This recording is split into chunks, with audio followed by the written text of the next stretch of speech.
Assalamualaikum warahmatullahi wabarakatuh. Innal hamdalillah nahmaduhu wa nasta'inuhu wa nastahdihi wa nastaghfiruh wa natubu ilaihi wa natawakkalu alaihi wa na'udzu billahi min shururi anfusina wa sayyiati a'malina. Man yahdihillahu fahuwal muhtad wa man yudlil falan tajida lahu waliyyan murshida. Ashhadu an la ilaha illallah wahdahu la syarika lah wa anna sayyidana Muhammadan abduhu wa rasuluh wa safiyyuhu min khalqihi wa habibuh ballagha risalata wa adda al-amanata wa nasaha al-ummah wa kashafa al-ghummah wa jahada fillahi haqqa jihadihi hatta atahu al-yaqin. Allahumma salli ala sayyidina Muhammad wa ala alihi wa sahbihi wa barik wa sallim, amma ba'd. Muslimin muslimat yang dirahmati Allah Subhanahu wa taala, marilah sama-sama kita mulakan pagi Sayyidul Ayyam dengan merafakkan kesyukuran kepada Allah Subhanahu wa taala di atas segala nikmat yang Allah taala kurniakan kepada kita, terutamanya nikmat iman dan Islam. Dan marilah sama-sama kita bersyukur dengan mentaati segala perintah Allah, melaksanakan segala suruhannya dan menjauhi segala larangannya. Mudah-mudahan Allah Subhanahu wa taala sentiasa memberikan taufik dan hidayah kepada kita, menerima segala amal ibadah kita, mengampunkan segala dosa, kesalahan dan kesilapan kita, dan mudah-mudahan Allah golongkan kita dalam kalangan hamba-hambanya yang bersyukur. Muslimin muslimat, sahabat pendengar IKIM yang dirahmati Allah, kita masih lagi berada pada ayat yang ke-113 daripada surah Al-A'raf. Allah berfirman, A'udzu billahi minasyaitonir rajim. وجاء السحرة فرعون قالوا إن لنا لأجرا إن كنا نحن الغالبين. Yang bermaksud, dan datanglah ahli-ahli sihir itu kepada Fir'aun lalu berkata, sungguhkah kami akan beroleh upah kalau kami dapat mengalahkannya. Muslimin muslimat yang dirahmati Allah Subhanahu wa taala, apabila tukang-tukang sihir telah dipilih dari segenap pelosok negara Mesir, mereka pun datang dan berkumpul dan bertemu dengan Fir'aun, dan mereka ungkapkan kepadanya suatu kata-kata yang jelas menunjukkan apakah sebenarnya tujuan ataupun matlamat mereka sanggup untuk terlibat dalam apa yang dirancang oleh Fir'aun itu, iaitu upah dan ganjaran. Dengan berterus terang, tukang sihir ini berkata-kata kepada Fir'aun dan bertanyakan, Inna lana ajran in kunna nahnul ghalibin. Adakah sesungguhnya bagi kami ada ganjaran yang besar atau upah yang banyak, upah yang hebat sekiranya kami beroleh kemenangan dan menewaskan tukang sihir yang pakar ini. Bermaksud mereka terlebih dahulu ingin memastikan bahawa mereka akan beroleh sesuatu, bukan sesuatu tetapi atau bahkan satu ganjaran atau imbalan yang sangat besar jika mereka berjaya menewaskan Nabi Musa yang mereka anggap sebagai tukang sihir itu. Bermaksud apa yang dilakukan atau apa yang dirancang oleh Fir'aun dan apa yang berlaku berupa pertandingan di antara Nabi Musa dengan tukang-tukang sihir Fir'aun ini merupakan suatu yang besar, suatu upacara dan suatu acara yang mega, kerana ia adalah bertujuan untuk memastikan kemenangan di tangan Fir'aun, untuk memastikan Fir'aun akan terus berkuasa dan menjadi penguasa Mesir tanpa diusik oleh sesiapa jua pun. Lalu Fir'aun pun menjawab pertanyaan itu yang dirakamkan oleh Allah dalam ayat yang ke-114 dalam surah Al-A'raf ini. Allah berfirman, A'udzu billahi minasyaitonir rajim. Qala na'am wa innakum laminal muqarrabin. Fir'aun menjawab, benar, kamu akan mendapat upah dan kamu sesungguhnya akan menjadi dari orang-orang yang dekat denganku. Bermaksud Fir'aun memberikan suatu jawapan yang bukan sahaja menjawab secara terus apa yang diminta oleh tukang-tukang sihir itu, tetapi menambah lagi, memberikan bonus kepada apa yang mereka inginkan. Maka Fir'aun menjawab, ya, bagi kamu semua wahai tukang sihir akan ada ganjaran, kebendaan yang banyak, yang hebat sekiranya kamu berjaya mengalahkan Musa. Dan sebagai tambahan daripada itu semua, kamu dengan kemenangan yang bakal kamu kecapi itu, kamu akan dimasukkan ke dalam golongan yang hampir denganku, yang berdampingan denganku, atau golongan VIP dalam kalangan penyokong atau pembesar Fir'aun. Maka di sini kita lihat bagaimana Fir'aun mengumpan atau memberikan suatu insentif kepada tukang-tukang sihirnya. dengan ganjaran kebendaan, dan dijanjikan juga kepada mereka pangkat dan kedudukan yang istimewa di samping Firaun sebagai suatu galakan kepada mereka supaya mereka memastikan misi utama sayembara ini akan berjaya dan memastikan Musa akan tidak boleh atau tidak berupaya untuk menandingi mereka. Pun begitu, sesungguhnya Firaun dan juga tukang sihirnya itu tidak mengetahui bahawa sesungguhnya situasi tersebut bukanlah situasi yang melibatkan kepakaran dan kemahiran semata-mata, tetapi adalah satu situasi yang menunjukkan kemukjizatan, situasi yang menggambarkan kekuasaan Allah Subhanahu wa taala dalam memberikan sokongan dan dukungan kepada utusannya, kepada Rasul yang dipilihnya untuk berdakwah, dan pastinya Allah tidak akan membiarkan ia berlalu begitu sahaja. Muslimin muslimat yang dirahmati Allah, para ahli tafsir berbeza pandangan tentang bilangan tukang-tukang sihir itu. Ada yang mengatakan bahawa bilangan mereka ialah 72 orang, dan dikatakan bilangan mereka lebih ramai daripada itu kerana mereka adalah didatangkan daripada segenap pelosok negara Mesir, dipilih dalam kalangan tukang-tukang sihir yang hebat.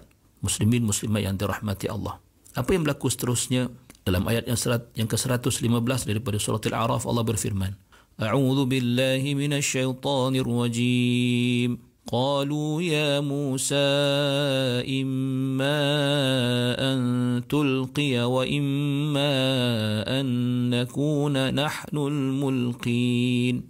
Yang bermaksud, mereka berkata, wahai Musa, engkaukah yang akan mencampakkan tongkatmu terlebih dahulu, atau kamikah yang akan mencampakkan terlebih dahulu? Muslimin muslimat yang dirahmati Allah, setelah tukang-tukang sihir itu merasa tenang dengan jawapan Firaun yang telah menjanjikan pelbagai ganjaran berupa kebendaan dan juga pangkat, Al-Quran mengisahkan kepada kita bagaimana mereka menuju ke arah Nabi Musa di tempat yang dijanjikan pada hari Az-Zinah, hari perayaan yang dijanjikan, pada waktu yang dijanjikan, dengan dalam keadaan mereka penuh keyakinan untuk mencabar Nabi Musa AS. Lalu mereka mengungkapkan yang Allah rakamkan, qalu ya Musa imma an tulqiya wa imma an nakuna nahnul mulqin. Bermaksud, wahai Musa, engkau diberi pilihan, sama ada engkau ingin mencampakkan tongkatmu terlebih dahulu, atau kami yang mendahului kamu mencampakkan terlebih dahulu tongkat-tongkat kami, dan engkau lakukanlah apa yang engkau mahu selepas itu atau selepas kami. Maka ini menunjukkan seolah-olah tukang-tukang sihir Firaun ini sangat yakin bahawa mereka akan menang, kerana mereka tidak kisah sama sekali sama ada Nabi Musa yang akan memulakan sayembara terlebih dahulu atau mereka yang akan memulakan terlebih dahulu. Mereka sangat yakin dan percaya bahawa mereka akan memenangi sayembara tersebut. Di dalam surah Taha terdapat keterangan yang menyatakan bahawa Nabi Musa AS sebenarnya pernah menasihati tukang-tukang sihir ini agar tidak menyambung ataupun tidak menyertai pertembungan ataupun sayembara ini, kerana mereka pasti akan kalah. Yang mana Allah rakamkan dalam surah Taha yang berbunyi, A'udzu billahi minasyaitonir rajim. Qala lahum Musa wailakum la taftaru 'ala Allahi kadhiban fayushitakum bi'adzab wa qad khaba man iftara fatanaza'u amrahum bainahum wa asarrun najwa. Yang bermaksud, Nabi Musa berkata kepada mereka, celakalah kamu kelak, janganlah kamu mendakwa secara dusta terhadap Allah, kerana dengan sebab itu ia akan membinasakan kamu dengan azab siksa, dan sesungguhnya orang yang berdusta tetap hampa dan kecewa. Maka mereka pun berbantahan dan berunding sesama sendiri mengenai sihir mereka, dan mereka rahsiakan apa yang mereka rundingkan.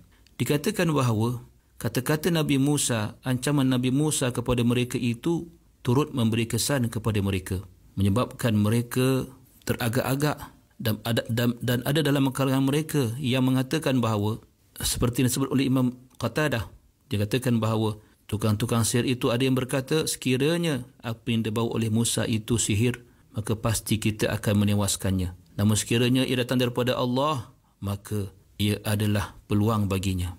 Terdapat juga pandangan dalam kalangan mereka yang mengatakan setelah mendengar ancaman Nabi Musa itu, mereka mengatakan seorang tukang sihir akan tidak berkata seperti ini. Dan ada di antara mereka yang cuba untuk menetapkan pendirian kawan-kawannya, tukang-tukang sihir itu yang teragak-agak untuk berlawan dengan Nabi Musa AS, dengan menguatkan azam mereka untuk terus mara dan bertanding dengan Nabi Musa AS. Muslimin muslimat yang dirahmati Allah, mari kita lihat apakah jawapan Nabi Musa dalam ayat 116 daripada surah Al-A'raf ini. Allah berfirman, A'udzu billahi minasyaitonir rajim.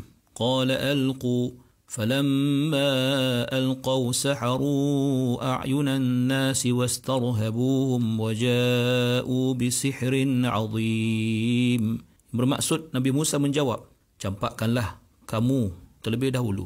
Maka apabila mereka mencampakkan tongkat-tongkat dan tali masing-masing, mereka melakukan silap mata atau menyilapkan mata orang ramai dan menjadikan orang-orang itu merasa gerun, serta mereka melakukan sihir yang besar, yakni keadaan dan caranya. Muslimin muslimat yang dirahmati Allah Subhanahu wa taala. Nabi Musa mengatakan kepada mereka, campaklah kamu apa yang kamu ingin campakkan terlebih dahulu. Maka apabila mereka melakukan sedemikian, iaitu mencampakkan tali-tali mereka dan tongkat-tongkat mereka, apa yang berlaku? Saharu a'yunan nas. Mereka telah melakukan sihir terhadap mata-mata manusia yang memandang, sehingga mata-mata yang memandang itu merasa terkesima di atas apa yang mereka lihat, dan dengan melihat tongkat-tongkat dan tali-tali itu bergerak-gerak di hadapan mereka, wastarhabuhum, dan menyebabkan mereka yang melihat itu menjadi takut, menjadi gempar menyaksikan sihir yang dilakukan di hadapan mata mereka. Waja'u bisihrin 'azim, dan mereka membawakan satu sihir yang hebat, iaitu yang dipandang hebat dalam bab sihir ataupun dianggap hebat pada orang yang memandangnya. Maka setiap dalam kalangan tukang sihir itu mencampakkan tongkat masing-masing, maka ia menjadi seolah-olah ular yang menjalar di hadapan mereka. Dikatakan bahawa tukang-tukang sihir itu mencampakkan tali-tali mereka dan kayu-kayu atau tongkat-tongkat mereka yang tebal dan panjang. Lalu ia bergerak-gerak seperti ular, dan kerana banyaknya ular-ular itu, ia berkumpul seperti gunung atau seperti bukit yang memenuhi lembah, yang berkumpul dan bergerak antara satu sama lain, yang mendatangkan suatu suasana yang gempar. Dikatakan bahawa tukang-tukang sihir itu telah mewarnakan tongkat-tongkat dan tali-tali mereka dan menjadikan ia seolah-olah bergerak. Dikatakan juga mereka telah meletakkan atau menyapu sejenis cecair yang dikatakan seperti merkuri ataupun raksa, yang apabila kena ataupun terkena dengan cahaya matahari, ia akan bertindak balas dan bergerak-gerak. Maka tali-tali itu pun kelihatan seperti hidup dan dilihat seperti ular yang sangat banyak. Dan kerana itu Allah Subhanahu wa taala menyebutkan saharu a'yunan nas, mereka telah menyihir mata-mata manusia. Allah tidak menyebut saharun nas, mereka tidak menyihir manusia, kerana pada pandangan manusia, pandangan mata kasar sahaja ia berlaku, sedangkan ia bukanlah suatu yang hakiki dan suatu yang sebenarnya berlaku. Apakah yang berlaku setelah itu, kita akan lihat pada minggu hadapan. Aqulu qawli hadha wa astaghfirullahal azim li wa lakum. Wassalamualaikum warahmatullahi wabarakatuh.